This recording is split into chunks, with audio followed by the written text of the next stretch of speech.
नमस्कार, मैं डॉक्टर सिराज शेख और आप देख रहे हैं मेरा यूट्यूब चैनल ज्ञानवर्धन। ज्ञानवर्धन चैनल में आप सभी का तहे दिल से मैं स्वागत करता हूं और यह अत्यंत खुशी की बात मैं आपके सामने पेश करता हूं कि इस हफ्ते में लगभग 481 छात्र, अनुसंधाता, अध्येता, अध्यापक हमारे इस यूट्यूब चैनल को देख चुके हैं और दिनों दिन इसकी तादाद बढ़ती जा रही है। इसका मतलब यह है कि हमारे वीडियोज़ जो कि शैक्षिक है और समाज उपयोगी भी है, वह लोगों में उसका एक अलग महत्व दिखाई देता है। लोगों की सराहना इसे प्राप्त हो रही है, यानी कि एक तरह से इसकी प्रगति हो रही है। आज हम हिंदी साहित्य के इतिहास से संबंधित एक काव्यधारा जो कि आधुनिक काल की काव्यधारा है और लगभग 1943 से इसकी शुरुआत होती है। इसके पहले भी इसकी शुरुआत हो चुकी है। इस काव्यधारा को प्रगतिवादी काव्यधारा यह नाम आलोचकों ने, इतिहासकारों ने दिया है। प्रगतिवादी काव्यधारा का मतलब यह है कि देखिए, प्रगति हर क्षेत्र में होती है। प्रगतिवाद का मूल उद्गम हम मार्क्सवाद के अंतर्गत देखते हैं।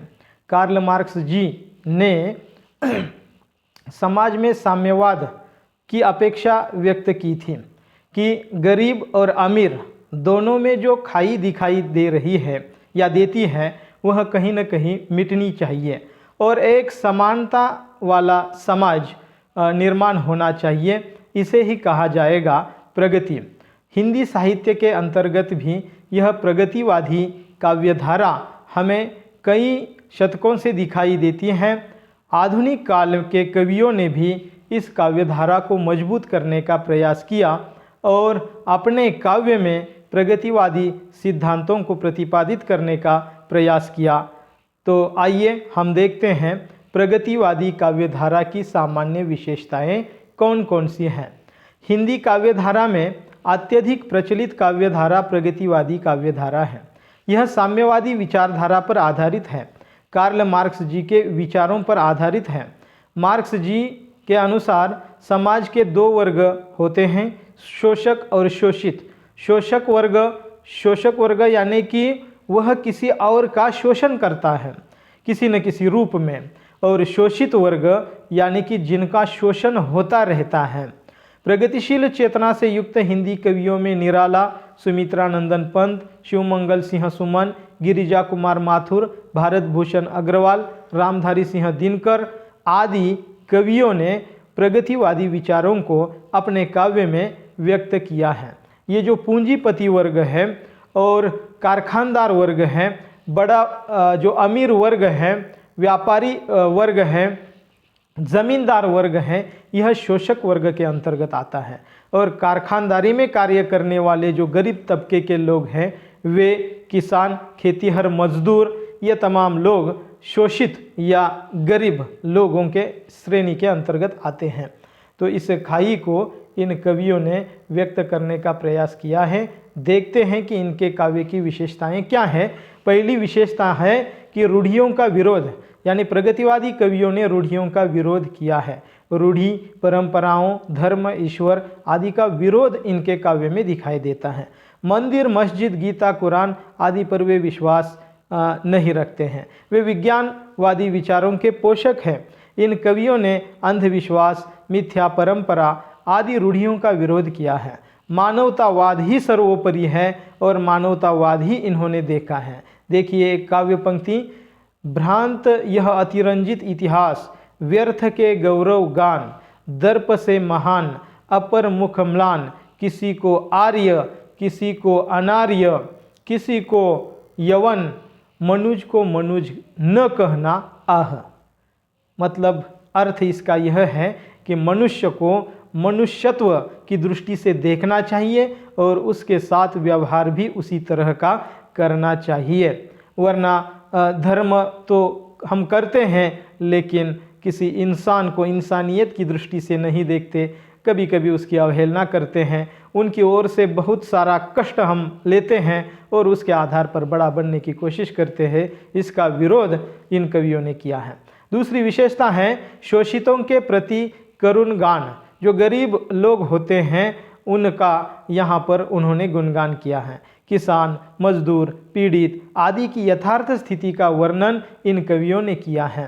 देखिए निराला जी की एक कविता है भिक्षुक, उसका वर्णन यहाँ पर, उसकी काव्य पंक्तियाँ यहाँ पर दी गई है। उदाहरण के लिए, वह आता दो टूक कलेजे के करता, पछताता पथ पर जाता, पेट पीठ दोनों मिलकर है एक, जैसे लकुटिया टेक। इतना गरीब आदमी है, खाने के लिए कुछ भी नहीं है, पेट पीठ दोनों मिलकर एक हो चुके हैं, लेकिन उसकी ओर किसी की दृष्टि नहीं जाती है, उसकी ओर दृष्टि जानी चाहिए।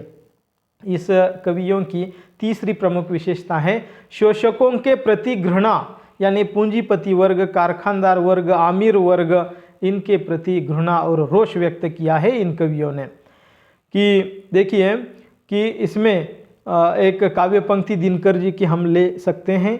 श्वानों को मिलता दूध वस्त्र, भूखे बालक अकुलाते हैं, माँ की हड्डी से चिपक ठिठुर जाड़ों की रात बिताते हैं।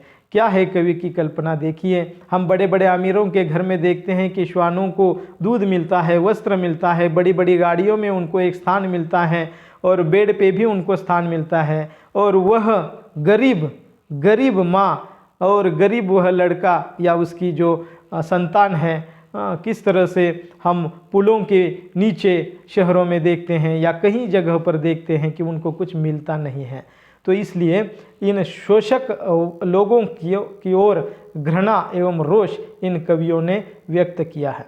इतना ही नहीं, चौथी विशेषता है क्रांति की भावना।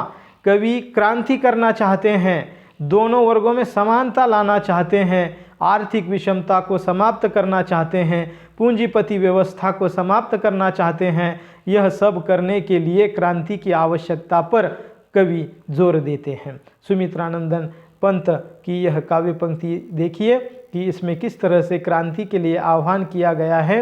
आ कोकिल बरसा पावक कन, नष्ट भ्रष्ट हो जीर्ण पुरातन। यह जो पुरातन पद्धति है, राजा महाराजाओं की पद्धति है, इसे कहीं न कहीं नष्ट करना चाहिए। पांचवी इन कवियों की विशेषता है मार्क्स तथा रूस का इन्होंने गुणगान किया है। कार्ल मार्क्स और रूस, रशिया। प्रगतिवादी कवियों ने कार्ल मार्क्स के विचारों का समर्थन किया, रूस और लाल सेना की स्तुति की।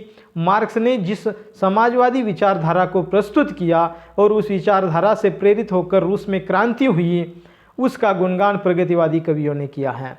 कवि नरेंद्र शर्मा की ये काव्य पंक्तियाँ देखिए। लाल रूस है ढाल साथियों सब मजदूर किसानों का, वहाँ राज है पंचायत का वहाँ नहीं है बेकारी। लाल रूस का दुश्मन साथी दुश्मन सभी इंसानों का, दुश्मन है सब मजदूरों का, दुश्मन सभी किसानों का। देखिए ये है इनकी विचारधारा कि मानवतावाद के लिए हमें कुछ करना चाहिए। व्यापारों की व्यापार वृद्धि से कुछ नहीं होगा, हमारा किसान अच्छा होना चाहिए, किसान अमीर होना चाहिए। मानवतावाद उनके काव्य की एक प्रमुख विशेषता है। काव्य का मुख्य उद्देश्य मानवतावाद ही होता है, इसलिए कहा गया है कि जो न देखे रवि वह देखे कवि। प्रगतिवादी कवियों के काव्य में मानवतावाद कूट कूट कर भरा है। इनका मानवतावाद विश्वव्यापी है, वह किसी एक खंड को, एक देश को, एक प्रांत को अपना नहीं मानते। दुनिया में जितने भी लोग हैं वे सभी अपने लोग हैं और उनकी प्रगति होनी चाहिए। इन कवियों ने किसानों, मजदूरों, वेश्याओं, भिखमंगों पर अपनी कविता लिखकर आम आदमी के प्रति संवेदना व्यक्त की है। इस तरह से इनके विचार समाजोपयोगी विचार है। इतना ही नहीं, नारी विषयक दृष्टिकोण भी इनका अच्छा है। उनका देखिए, नारी अबला नहीं है, उसका रूप सबला का भी है। वह केवल उपभोग की वस्तु नहीं है, वह सुंदरी भी है। नारी जीवन की सही तस्वीर आंकने का काम प्रगतिवादी काव्य में दिखाई देता है। सुमित्रानंदन पंत जी की एक यह काव्य पंक्ति देखिए। नारी नहीं है रे योनि, वह भी मानवी प्रतिष्ठित, उसे पूर्ण स्वाधीन करो, वह रहे न नर पर अवसित। नर पर अवसित रहने की कामना कवि ने नहीं की है, वह भी मनुष्य की, पुरुष की तरह ही काम कर सकती है, उसका समान अधिकार है और उसे कहीं न कहीं उसका जो जीवन है वह अच्छा होना चाहिए, उसे भी समानता का अधिकार मिलना चाहिए। यह भावना यहाँ पर व्यक्त की है। नारी को पूर्ण स्वाधीन करने की बात कवि ने कही है। और 8वीं विशेषता है सामयिक समस्याओं का चित्रण। समाज में केवल एक समस्या नहीं, कई समस्याएं हैं। इन समस्याओं का चित्रण भी इन कवियों ने किया है, इसलिए समसामयिक परिस्थितियों का उन्हें अच्छा खासा ज्ञान था।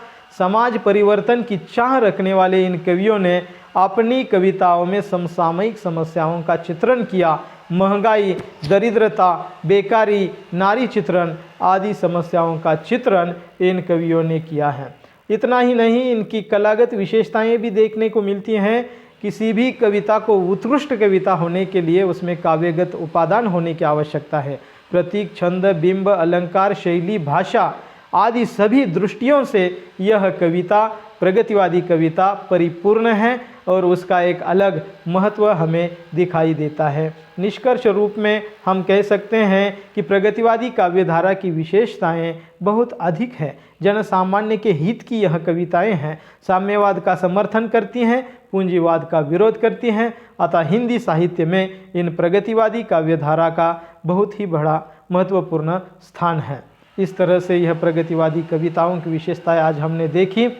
आपने यह वीडियो देखा, इसलिए आप सभी के प्रति मैं धन्यवाद ज्ञापित करता हूँ। शुक्रिया, थैंक यू वेरी मच।